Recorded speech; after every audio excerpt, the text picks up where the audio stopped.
is we see in the agreement one very important thing. It supersedes the Nepalese legal system. And if you see our judgments of the court and our Law Interpretation Act, when we say law of Nepal, then Constitution is also a part of the law of Nepal. Then, if it goes above the law, that means it also contextually go against above the Constitution also. So what we demanded was like, let's clarify it. Have a debate in the parliament. That's what we demanded. That was the demand, actually. Dr. Khagendra was here, Dr. Suriraj Acharyaji was there, and myself. If all our leaders remember that time, we went from door to door to clarify certain things. And if this agreement is debated in the parliament, make it open for every member to discuss. But then why discussion was not allowed? This is a question. So we have been talking about why discussion didn't take place.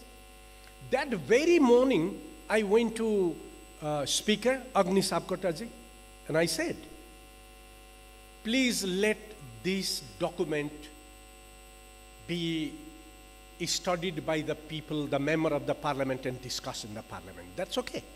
If the whole parliament become convinced and says that, okay, this is not against Nepalese national interest, fine. Still, I may have some opinion, but if the parliament endorses the agreement, that's fine. But did we discuss? Do we say that that is what happened in the parliament is a discussion? There is a question. Sure, there is no question that somebody is opposing MCC and somebody is opposing, supporting MCC. Content is one thing. We have to look into the contents. And then context is another thing. In the context, in 2002, when this project was established by George Bush Jr., and in his very seminal book, Noam Chomsky said, that came as a part of the United States foreign policy and security policy. So MCC, what I say, this is a American security and the foreign policy document or the project or not, or somebody will say, this is yes, that doesn't count. What counts is what the American experts say. So Noam Chomsky in his very famous book, Strategy for Survival, he writes, even if you read page number 5, you can read it, where what he says is like, this is a part of American security and foreign policy instrument. Okay, that's what. So it's not me what Noam Chomsky said. Then he also gives a very good information about MCC.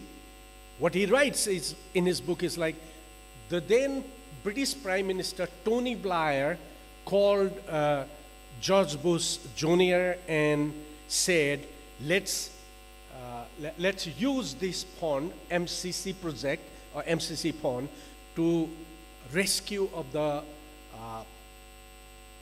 debt trap the African countries have been suffering from. And then he said, according to Noam Chomsky, he said, if you agree with that, we also put money on the MCC fund. And then French and other. So they wanted, they actually recommended to make this fund as an international fund to rescue countries in debt trap in Africa. But America, George Bush declined it. Then it's not me, and it's not someone. Actually, nobody was debating about MCC in Nepal until Mr. Rand went to Vietnam, and he declared that MCC and projects given to Nepal is also part of the bigger security interest of America. It's not we said. It is Mr. Rand said. then we became little bit conscious and little bit alert about it. And then you can see 2019 report of the State Department, where it is very clearly said that MCC is a part of the Indo-Pacific strategy. And then the same year there is a report came from the Defense Department, so many things. So question is like, it is not we made MCC controversial. It is American officials and report made MCC controversial, and we started asking question, is that true? If that's true, then our leaders should think about it. This is all. What is the debate? The question is that. So there is no question against or for, but national interest is vital. So that is what I think we should discuss is a debate, and we should do this debate. That's what my opinion. Regarding later part, then BRI was connected with it. Then definitely we should take assistance from United States. We should take assistance from China and Russia and other countries. That's fine. That is Nepal's national foreign policy guideline. We have to work together with it. But we should not forget what is the reality today. I often think, I'm a professor, a teacher, therefore my thinking is not like others. I do think in a different way. I project in my mind a tree, okay?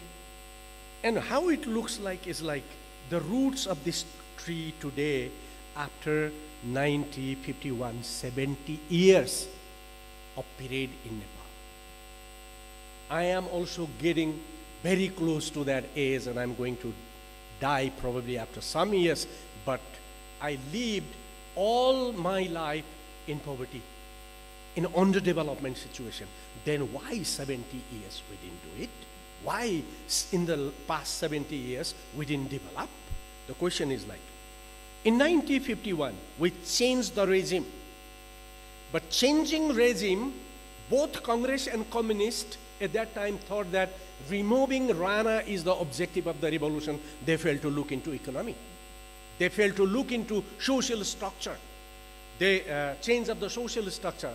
They failed to look into the poverty Nepalese people were living in. And then, only 10 years period of King Mahendra, you see, some development projects, some industry, some production. No political party, no political force in Nepal paid attention to the rise of the productive process and the production. No, we didn't talk about it. We never talked about modernization of the agriculture, industrialization, and other. Few industries given by China as a seed industry, where are they? Where are they today? Is that what neoliberalism? If so, if a state completely comes out of the responsibility and comes out of the conscience to the people, then that neoliberalism is not necessary. Then therefore, government should be responsible. That's what we have been talking about. So what was the problem with trolley bus? What was the problem with Bigudi paper industry? What was the problem with Harisidi bricks industry? Where are they? Today,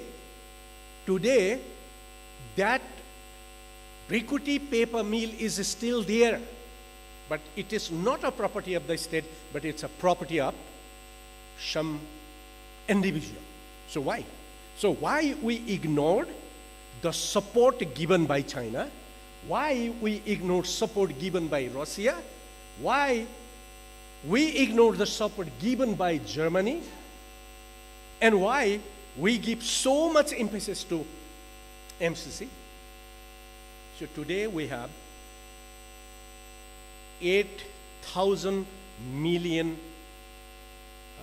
US dollar debt on the shoulders of Nepalese people. 8,000 million US dollar count, your calculator does not work. I did it and my calculator, my mobile didn't work it. And what is the ratio? 30% loan ratio goes to Asian Development Bank. How many industry did we create out of this 30% ADB loan? And then 50% loan, the ratio goes to Western countries, Asian World Bank, International Monetary Fund, and then Paris Club, Nordic Development Fund, and all these. So 30 and 50 out of 8,000 million US dollar loan goes to the West. And what is the stake? India has 2.10%. What is the stake of debt China has in Nepal? 1.9%, 90%, and Korea 2%, and rest of the Japan around 6%, OPEC and other. So whose debt today we are living with? So question therefore, we are not challenging and we are not asking the question and debating questions today, but I am challenging the attitude of foreign addictions that we have in our mind, that nation cannot develop without foreign support. No, that's wrong. And MCC is a part of that. So what I say is like, if you really want to develop your country, work. Develop your agriculture, develop industry, develop your entrepreneurship, and then productivity. What productivity this MCC is going to bring to us? I don't know. I don't know. Leaders and the political leaders have to answer today. Is any productivity it's going to bring to us? 30% is in the social sector. So question is, MCC is also a part of foreign debt addiction. अर्थात विदेशी सहायता को दुर्व्यसन, विदेशी सहायता आएन भने देश बन्दैन भन्ने दुर्व्यसनले 2007 सालदेखि आजसम्म विदेशी सहायता खोज्दै $8,000 मिलियन विदेशी ऋण हाम्रो टाउकोमा छ। तर आज हाम्रा कृषि फार्महरू छैनन्, आज हाम्रो कागज कारखाना छैन, आज हाम्रा केही पनि छैनन् र मधेस जो उत्पादन हुने ठाउँ हो, त्यो मधेस उत्पादन हुने ठाउँ, यहाँहरूलाई म सिधा 1 मिनेट, मधेस कस्तो छ? हुलाक मार्ग, त्यहाँभन्दा मास्तिरका खोला, त्यहाँभन्दा मास्तिरको पानी जति जम्मै हुलाक मार्गले छेक्दिने, अनि त्यहाँ दह, त्यहाँभन्दा मास्तिर अर्को हाइवे, नेपाल पूर्व पश्चिम हाइवे, त्यहाँभन्दा मास्तिर अर्को दह, त्यहाँभन्दा मास्तिर फेरि अर्को चुरेको फेदबाट मदन भण्डारी हाइवे, त्यहाँ पनि दह, अनि 17% उत्पादन हुने टोटल जमिन चाहिँ पिचले छोप्ने, अनि त्यसपछि एग्रिकल्चर छैन, 15 खर्बको मागेर खाने, चामल विदेशबाट ल्याउने, जनता नागरिक बेच्ने, रेमिटेन्स ल्याउने, रेमिटेन्स ल्याएर कर बढाएर दाम बढाएर भान्सार लिने, अनि कर लिने, भ्याट लिने, 1 लाखको स्कुटर आउँछ, भान्सार पनि त्यहाँ जोड्दा 3 लाख हुन्छ, अनि 3 लाखमा नागरिकलाई भ्याट ल्याउने सिस्टम। यदि यही सिस्टम अब यहाँहरू कांग्रेस र कम्युनिस्टले देखेको देशको विकास हो भने प्रभु यहाँहरू मलाई चाहिएन। तपाईहरु जे ल्याउनुहुन्छ ल्याउनुस्, एमसीसी ल्याउनुहुन्छ कि के ल्याउनुहुन्छ, Nepalese people want development, they want prosperity, they want productivity, they want industry, and that should be equal to all. So it is only the socialist-oriented system that we have to go with. We cannot give all money to few people. Today, 3% people have become so much rich, and 90% people have been becoming poor. If I have to go to hospital, I will become poor. So therefore, I say, I have very few money in my bank. So if I go to Bir hospital, I will not get time. If I go to Grandi, I will not survive. So people like me are getting poor. So therefore, probably I should also become a political leader because then I can use the estate property. This is where is the problem. So, the addiction, foreign addiction, brought MCC. Let many other issues that we will discuss tomorrow. So we have to start thinking in a different way. So it's not a question of opposing America or supporting China. Question is, should Nepal think first? Should Nepalese be considered first and then other? Or should we always think somebody else and we have to beg money in a golden ball? We have a gold, but we don't know it. Thank you very much. Thank you, Dr. Sangarula. By the way, there is no mismatch between being a Marxist and being educated in the United States. I know, you know, US education system does a lot of brainwashing for the purpose of manufacturing consent so that people can support capitalist system without questions. People can support ruthless exploitations and bombardment of other countries without questions. But there are exceptions. Okay?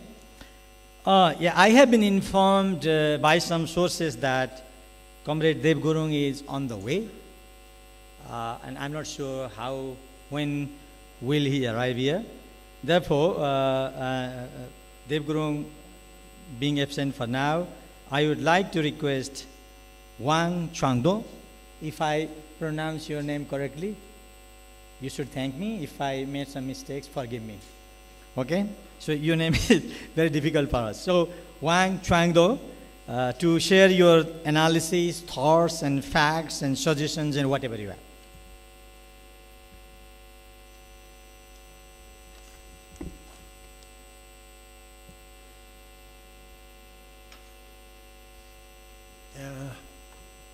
Namaste. And Mero Nam Hongjindo Ho, and Mero Gar China Ho. And good morning, ladies and gentlemen. And first of all, I would like to show my great gratitude for the Foundation of Peace and Development and Socialism to invite me to participate in this dialogue. And also, it is my great pleasure to sit together with Professor, the chairperson of Professor Prasai, and also Dr. Bimrawa, and Mr. Pandi, and also Mr. Biplava, and Professor Yubarachi and Sangarona, to sit together and have a presentation. And yes, it is my great pleasure. And today, my presentation is about the MCC Compact geopolitical game under the Indo-Pacific strategy and its impact on Nepal. And first, I just want to share what is the introduction of a geopolitical agenda beyond economic aid. Today, I'm here aim to provide an analysis of the MCC's compact signed between the United States and Nepal. So superficially, it is a 500 million economic aid project. It might improve Nepal's energy and transportation infrastructure. However, its essence is far more complex. And the agreement is deeply embedded within the grand framework of U.S. Indo-Pacific strategy, carried significant geopolitical intentions to counter China and reshape the regional landscape.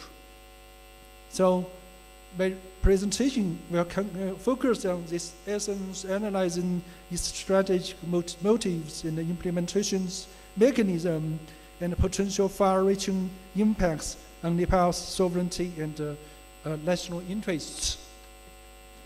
And next, I just want to share the nature and the linkage of MCC and US.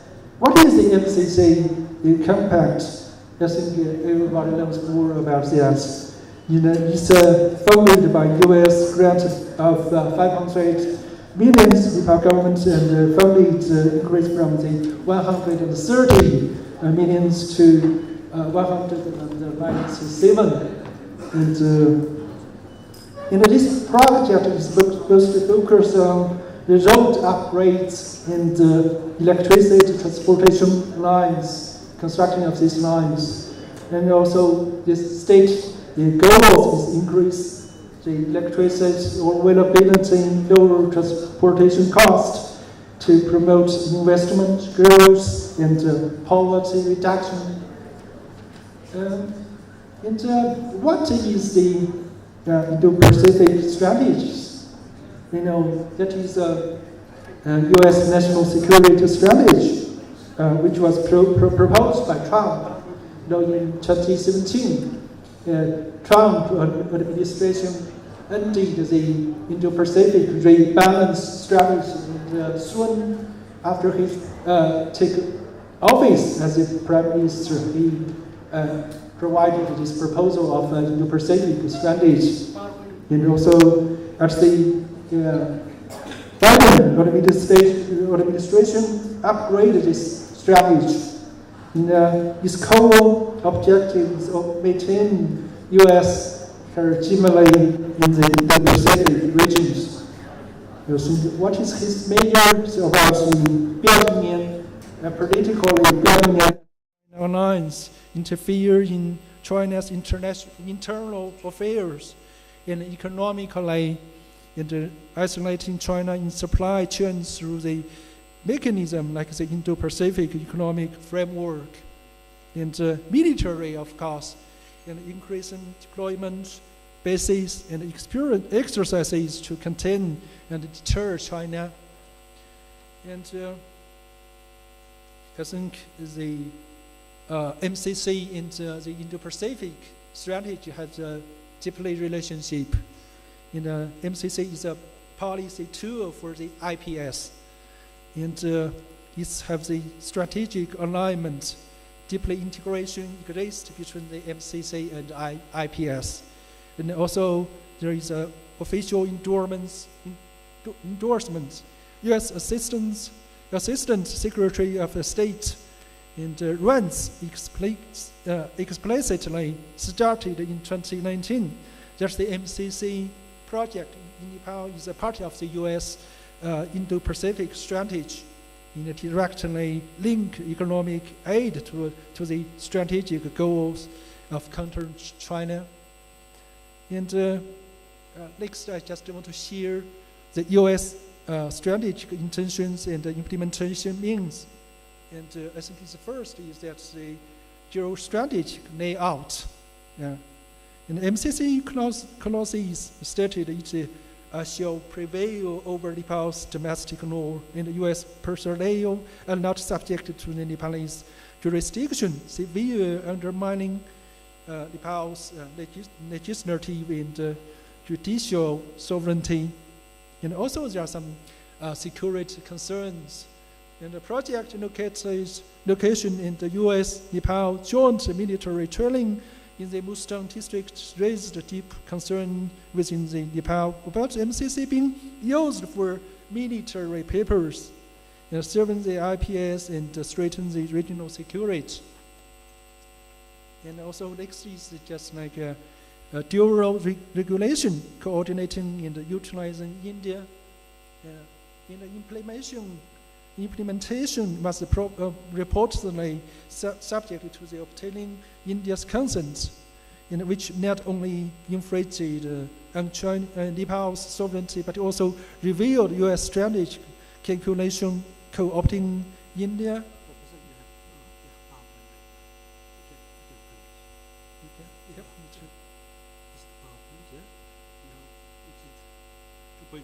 Yes. Okay.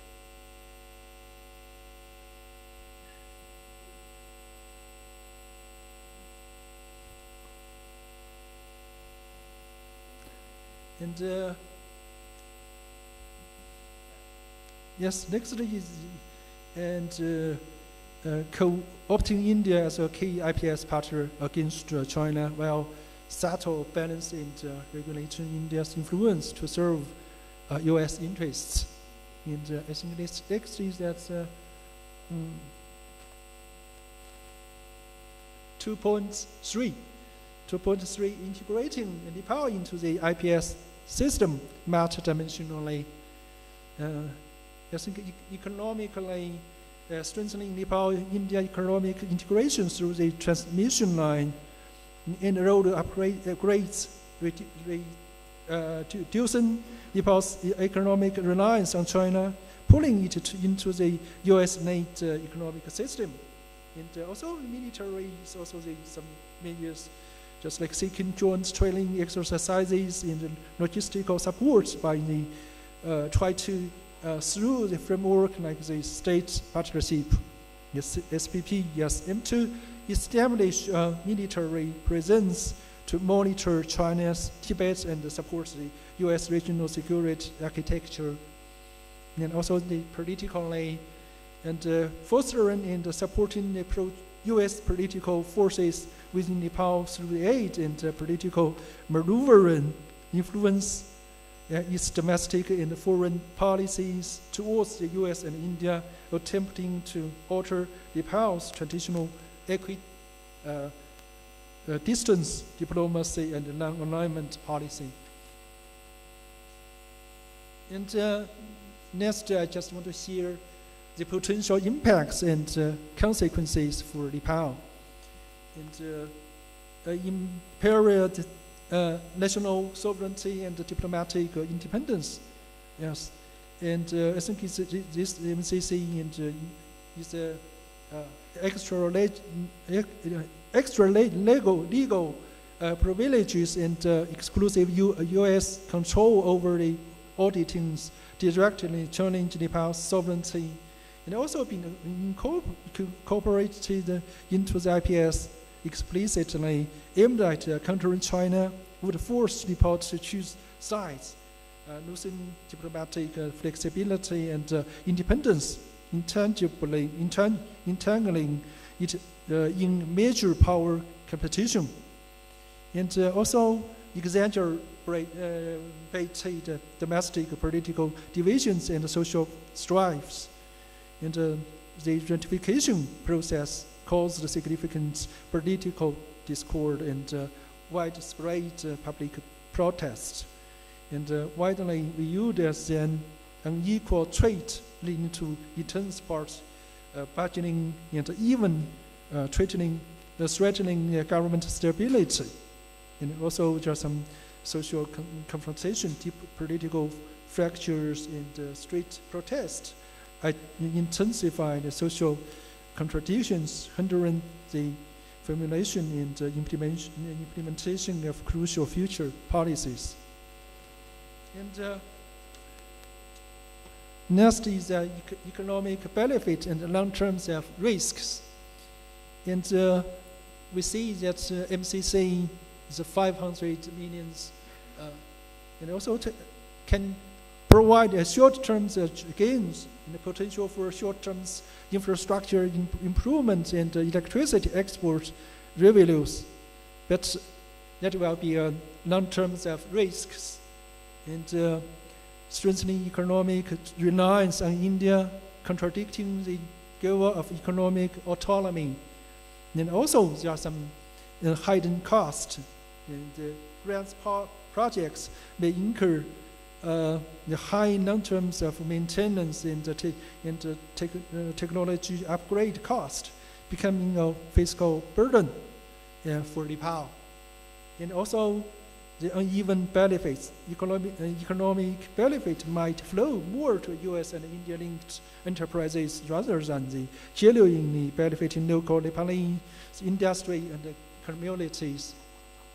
And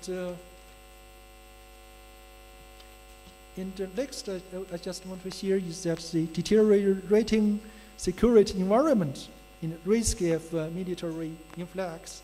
MCC's destination as part of the IPS could facilitate the entry of US military and security forces into Nepal under various pretexts. And also, it is very harmful for regional instability. Nepal's involvement as a front in U.S. military strategy would disrupt the existing regional security balance, causing serious concern and potential countermeasures among the neighboring countries. And next is my conclusion that Nepal's dilemma in strategic games and successful drawing Nepal into the IPS via the MCC represents a significant advance in its geopolitical layout, gain a potential foothold for monitoring China, balance India, and shape the strategic landscape of South Asia. But for Nepal, it's short-term, yes, access to much-needed infrastructure funding, but from long-run, face severe challenges and significant threats to its national sovereignty, diplomatic independence, political stability, and economic autonomy in the security environment caught in a major power competition. Nepal risks losing autonomy and ultimately suffering diminished national interests. Okay, thank you.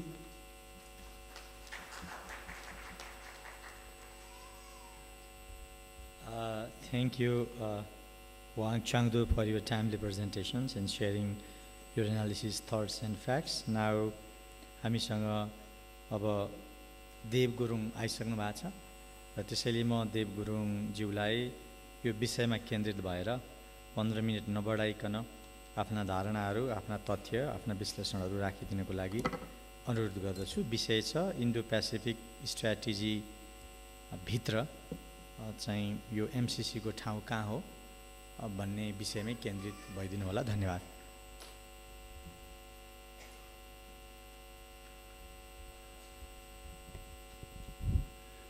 धन्यवाद कार्यक्रम सञ्चालकज्यू, मञ्चमा आसीन वक्ताज्यूहरू र yes कार्यक्रममा सहभागी हुनुभएका वरिष्ठ वाम आन्दोलनका वरिष्ठ व्यक्तित्वज्यूहरू र विभिन्न सहभागी मित्रहरू, म समयको चापले गर्दाखेरि थोरै ढिलो आइपुगेँ र पूर्ववक्ता साथीहरूले बोलेका विषयहरू त्यति सुन्न त पाइनँ, तर पनि जुन शीर्षक दिनुभएको छ त्यो आधारमा भन्नुपर्दाखेरि एमसीसी नेपालको सन्दर्भमा यसलाई जोखिमपूर्ण ढङ्गले चाहिँ हेर्नुपर्छ भन्ने लाग्छ, यसलाई आलोचनात्मक रूपले नै हेर्नुपर्छ भन्ने लाग्छ र यो कार्यान्वयनको पाटोको सन्दर्भमा चाहिँ यसलाई सावधानिकताका साथ, सतर्कता साथ नै यसलाई हेर्नुपर्छ भन्ने लाग्छ। किन त भन्दाखेरि यसको पछाडि हुन त अब भारतसँग व्यापारको सन्दर्भमा प्रसारण लाइन निर्माणको सन्दर्भ, नेपालको विद्युत प्रसारण लाइन ट्रान्सपोर्टर लाइनसम्म जोड्नका लागि यसको लागि परियोजना भनेर भनिएको छ र अब यो कोणबाट अब कति लाभ प्राप्त गर्न सक्छ त नेपाललाई भन्दाखेरि चाहिँ नेपालको विद्युत चाहिँ तपाईको नेपालको आफ्नै उत्पादनसँग जोड्न सक्यो, यहाँको कृषिसँग, उद्योगसँग, विभिन्न व्यावसायिक क्रियाकलापहरूसँग, आर्थिक क्रियाकलापहरूसँग जोड्न सक्यो भने चाहिँ त्यसको उपादेयता हुन्छ, त्यसको अर्थ र महत्त्व हुन्छ। तर विद्युत बिक्री गरेर चाहिँ, विद्युत निर्यात गरेर चाहिँ कति नेपाललाई बेनिफिट हुन्छ, कति फाइदा हुन्छ, लाभ हुन्छ भन्ने कुराको बारेमा अहिलेसम्म चाहिँ विद्युत भन्नाले एक प्रकारले र मेटेरियल हो, चाहिँ र मेटेरियल बिक्री गरेर चाहिँ नेपाललाई त्यति लाभ हुन्छ भन्ने लाग्दैन चाहिँ, पहिलो कुरा त्यो। दोस्रो कुरा हामीलाई चाहिँ अन्तर्राष्ट्रिय व्यापारको दृष्टिकोणले भूपरिवेष्टि खालको मुलुक भएको हुनाले भारतद्वारा नियन्त्रित छ, मूल्य निर्धारणमा भारतद्वारा नियन्त्रित छ, त्यसले गर्दाखेरि पनि चाहिँ हामीलाई चाहिँ त्यति धेरै चाहिँ अन्तर्राष्ट्रिय व्यापारमा त्यति लाभदायक देखिरहेको छैन र यहाँबाट अरू तयारी वस्तुहरू उत्पादन गर्न सक्यौँ र यही खपत गर्न सक्यौँ भने त्यसले नेपाललाई लाभ हुने हो भन्ने लाग्छ। त्यस कारणले यस अर्थमा पनि विद्युत प्रसारण लाइन चाहिँ तपाईँको चाहिँ निर्माण गर्ने कुरा, भारतसँग जोड्ने कुरा चाहिँ कति चाहिँ नेपालको अर्थतन्त्रको हिसाबले लाभदायक हो भन्ने कुरा एउटा प्रश्नवाचक चिन्हको रूपमा रहेको देखिन्छ। दोस्रो कुरा यसको चाहिँ स्ट्राटेजी पछिल्लो समयमा जब 2008मा चाहिँ एउटा लिबरलिजममा अथवा पछिमा उदार अर्थतन्त्रमा चाहिँ सङ्कट पैदा भइसकेपछि र एक प्रकारले पछिल्लो समयमा 2017देखि चाहिँ एक प्रकारले एउटा नयाँ ढङ्गले लान खोजिरहेको देखिन्छ र चाहिँ उसले व्यापार प्रतिस्पर्धाको सट्टामा चाहिँ एउटा युद्ध आतङ्कको हिसाबले फौजी आतङ्कको हिसाबले चाहिँ तपाईँको एसियाको विरुद्धमा अलिकति फौजी आतङ्कको हिसाबले जान खोजिरहेको जस्तो देखिन्छ र युद्ध आतङ्क खडा नगरिकन आफ्नो अर्थतन्त्रलाई सुधार गर्न सकिँदैन, पश्चिमाहरूको प्रभुत्व कायम राख्न सकिँदैन भन्ने मान्यताबाट यो सुरु भएको छ र त्यही आधारमा आइपिएसको गठन गर्ने कन्सेप्ट सुरु भयो र आइपिएस अन्तर्गत आइपिएस एक प्रकारले सामरिक सम्झौताको रूपमा सुरु गरेर आइपिएस अन्तर्गत नै सम्पूर्ण परियोजनाहरूलाई लैजानुपर्छ भनेर जसरी जोड्यो त्यसले के देखाउँछ त भन्दा यो सैन्य योजनासँग जोडिएको छ भन्ने देखिन्छ। त्यसैले यो सैन्य योजनासँग जोडिएको देखिएको हुनाले पछिल्लो समयमा ट्रम्प आइसकेपछि उहाँले चाहिँ तपाईँको चाहिँ यो बजेट नै तपाईँको चाहिँ सैन्य बजेटबाट खर्च गरिएको हुनाले यो सैन्य बजेटबाट खर्च गर्न सकिँदैन भनेर चाहिँ एक प्रकारले रोका गर्ने प्रक्रिया चाहिँ सुरु गरे र 49 मुलुक मध्येमा चाहिँ 4वटा मुलुक बाहेक नेपालसहित 4वटा मुलुक बाहेक अरू मुलुकहरूको सबैको चाहिँ स्थगन गरिसकेको देखिन्छ। 4वटा मुलुकमा मात्रै चालु राखिरहेको देखिन्छ र यो बजेट चाहिँ सैन्य बजेटबाट नभइकन अरू बजेटबाट चलाउने हो भने डेभलपमेन्ट बजेटबाट चलाउने हो भने निरन्तरता हुनसक्छ भन्ने ढङ्गले चाहिँ आइरहेको छ। यसै क्रममा नेपालमा जो निरन्तरता भनेर भनेको छ यसको पछाडि सैन्य योजना कति छ र छैन भन्ने प्रश्न अझै पनि चाहिँ निगरानीको विषय हुन्छ र हुनुपर्दछ। त्यही मान्यताको आधारमा हेर्नुपर्छ भन्ने लाग्छ। विशुद्ध आर्थिक परियोजनाको हिसाबले मात्रै त हामीले आर्थिक परियोजनाहरू लिनुहुन्न दिनुहुन्न भन्ने प्रश्न त आउँदैन। सम्झौता हुनसक्छ, लाभ हानि कति हुनसक्छ त्यो हेर्ने पाटो भयो, तर चाहिँ यसमा मुख्यतः सैन्य योजना कति जोडिएको छ, आइपिएसको स्ट्राटेजीसँग कति जोडिएको छ भन्ने प्रश्न हो। आइपिएसको स्ट्राटेजीबाट अहिले अमेरिकाको संस्थापन पक्ष चाहिँ त्यसबाट ब्याक भएको छैन भन्ने लाग्छ अझै पनि। यद्यपि पछिल्लो समयमा निर्वाचनबाट ट्रम्प आउनु भएको छ, उहाँले व्यापारलाई केन्द्रबिन्दु बनाउनु भएको चाहिँ छ। अरू चाहिँ सैन्य स्ट्राटेजीका प्रश्नहरू भन्दा पनि व्यापारलाई बढी केन्द्रबिन्दु बनाएको देखिन्छ। तर त्यहाँको संस्थापनवाला जसले आइपिएसको चाहिँ कन्सेप्ट डेभलप गरेको थियो, जसले चाहिँ वारबाट मात्रै युद्धबाट मात्रै चाहिँ विश्वमा सुप्रिमेसी कायम राख्न सकिन्छ, यो एक ध्रुवीय विश्व कायम राख्न सकिन्छ भन्ने जो मान्यताबाट सुरु गरेको थियो त्यो मान्यता चाहिँ त्यो संस्थापित मान्यता अझै पनि कायम छ।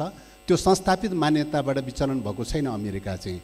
त्यस कारणले गर्दाखेरि त्यो संस्थापित मान्यता रहँदासम्म चाहिँ हरेक कुरा उसले वारसँग जोडेर हेर्छ, चाहे युक्रेनको मामला हो, चाहे मध्यपूर्वको मामला हो, चाहे चाहिँ साउथ एसियन मुलुकहरूको सन्दर्भमा हो, चाहे नेपालको सन्दर्भमा होस्, त्यो ढङ्गले हेर्ने गरिरहेको छ। त्यस कारणले गर्दाखेरि चाहिँ वारको स्ट्राटेजीबाट हामी मुक्त हुनुपर्छ, अलग रहनुपर्छ। नेपालको स्वाधीनताको रक्षाको निम्ति चाहिँ हामी शान्तिपूर्ण रूपले पञ्चशीलको सिद्धान्तको आधारमा संयुक्त राष्ट्रको बडापत्रको मान्यताको आधारमा मात्रै नेपालको रक्षा गर्न सकिन्छ।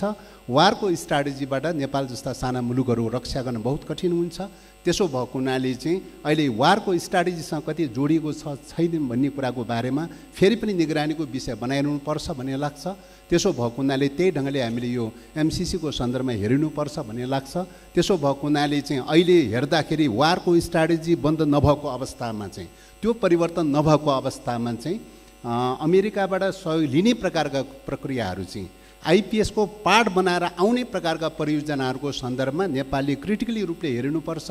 सकिन्छ हामीले बन्द गर्नुपर्छ, रोक्नुपर्छ, र सकिँदैन भने पनि क्रिटिकली रूपले त्यसलाई हेर्नुपर्छ। कडाका निगरानीका साथ चाहिँ राज्यका अङ्गहरूले, संसद लगायतका सरकारका अङ्गहरूले कडाइका साथ निगरानी साथ हेर्नुपर्छ। र सैन्य गतिविधिसँग जोडिएको छ र सैन्य स्ट्राटेजीसँग जोडिएको चाहिँ कहीँ प्रुफ हुन्छ, प्रमाणित हुन्छ भने त्यो अवस्थामा चाहिँ यसलाई बन्द गर्नका लागि पनि बारबुँदी सम्झौताले संसद गरिएको घोषणापत्रले चाहिँ त्यो अधिकार नेपाली जनतालाई, नेपाल सरकारलाई त्यो दिएको छ। त्यसकारण नेपाल सरकारको तर्फबाट चाहिँ सैन्य योजनासँग जोडिएको सही छैन, चाहिँ यो रणनीतिसँग जोडिएको छ कि छैन भन्ने प्रश्नको बारेमा लगातार रूपले निगरानी गर्नुपर्छ, नियन्त्रण गर्नुपर्दछ भन्ने लाग्छ। अहिलेसम्म बुझ्दाखेरि चाहिँ अहिलेसम्मको घटनाक्रमहरूको क्रममा बुझ्दाखेरि भूमि अधिकरण गर्ने, जग्गा अधिकरण गर्ने, सर्वे गर्ने प्रक्रियाहरूमा जो गइरहेको चाहिँ देखिन्छ। र यो क्रममा सैन्य रणनीति कति जोडिएको छ छैन भन्ने कुराहरूको सन्दर्भमा त्यति धेरै प्रश्न त भइसकेको छैन चाहिँ, तर पनि हामीले हेर्न जरुरी छ भन्ने लाग्छ। त्यसो भएको हुनाले यस विषयमा निगरानीका साथ हेर्दै चाहिँ भोलि कुनै पनि बेलामा चाहिँ सैन्य रणनीतिसँग जोडिएको पुष्टि भएको खण्डमा यसलाई बन्द गर्नका लागि, यसलाई खारिज गर्नलाई उत्तिकै तत्पर रहनुपर्दछ भन्ने मानसिकताका साथ यही रूपले चाहिँ हामीले सजगता र सतर्कता साथ हेर्नुपर्छ भन्ने लाग्छ।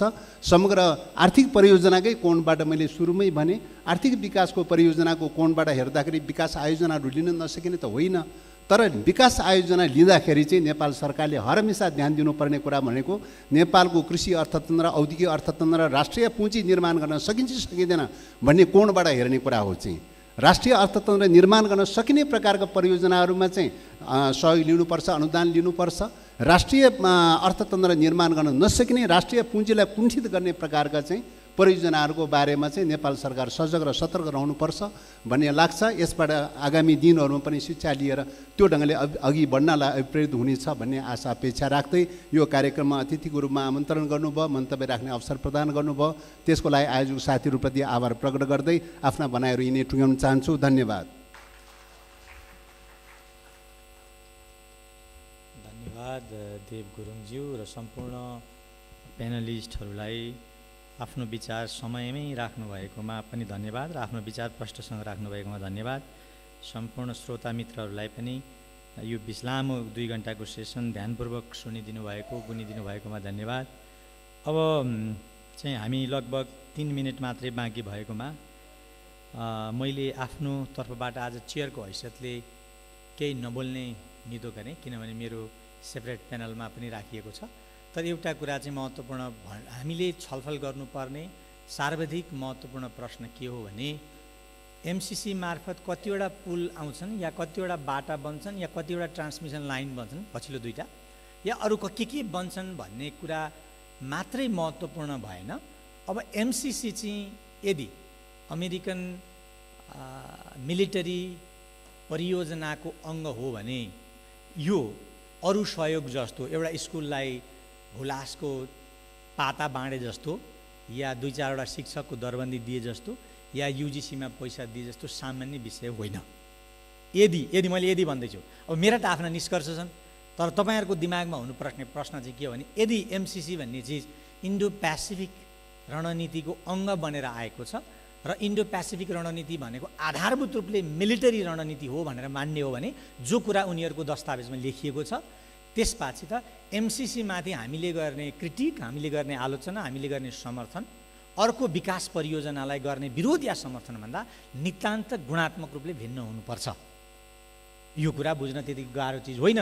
र अहिलेको संसार जो चाहिँ युद्ध उन्मुख हुँदै गरेको दुनियाँ, बढीभन्दा हरेक देशले आफ्नो मिलिटरी बिल्डअप गरेको, न्युक्लियर पावरहरूले आफ्नो न्युक्लियर मोडर्नाइजेसन गरेको, जसमा ठुलो राशि धनराशि खर्च गरिएको, बजेटको ठुलो धनराशि खर्च गरिएको परिस्थिति र विश्व चाहिँ युद्ध उन्मुख हुँदै गरेको अवस्थामा कुनै पनि रणनैतिक अथवा मिलिटरी स्ट्राटेजीले, सामरिक स्ट्राटेजीले कत्रो ठुलो इच्छा राख्छ हाम्रो नेपालमा र त्यसले कत्रो असर पार्छ भन्ने कुरा चाहिँ हिजो अमेरिकाले नि नयाँ शिक्षा परियोजनामा दिएको पैसाले के गरौँ भन्ने कुरा एउटा पाटो हुँदो रहेछ, तर रणनीतिक परियोजना अन्तर्गत आएको पैसाले के गर्छ भन्ने पाटो फरक हो।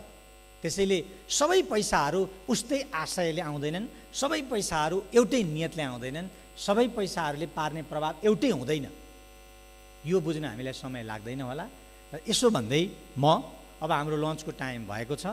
फेरि यो लन्च भन्ने चिज यस्तो छ नि, यसलाई अलिकति ढिलो गइयो भने यसले बदला लिन्छ र चिसिएर बस्दिन्छ र म ढिलो आएको थिइस्, अब म चिसिएको छु, थाहा पाउँछस् भन्छ।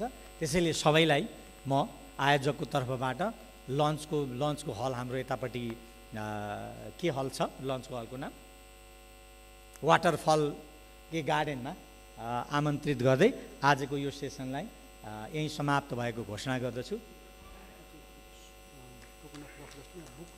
कसलाई दिने? यहाँ हाम्रो आयोजक साथीले एउटा के थप सूचना लिएर आउँदै हुनुहुन्छ।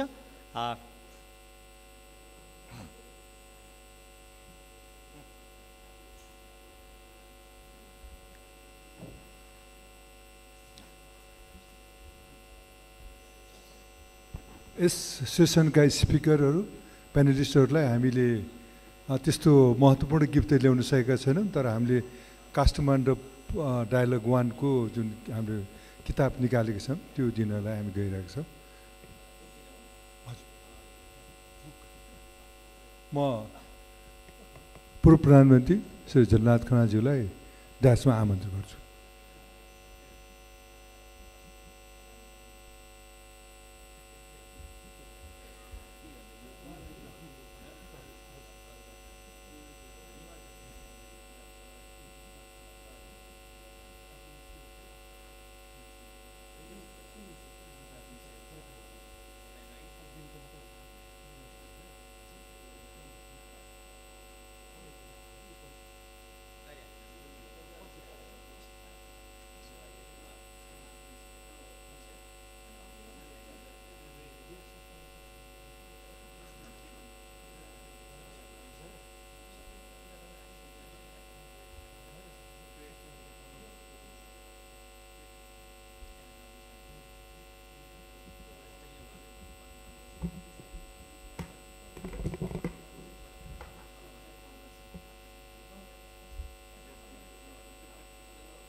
यो पुस्तक हाम्रो बाहिर पनि बिक्रीको लागि राखेको छ र यसमा 1000 रुपैयाँ लेखिएको रहेछ, त्यो होइन 200 रुपैयाँमा प्राप्त गर्न सकिनेछ।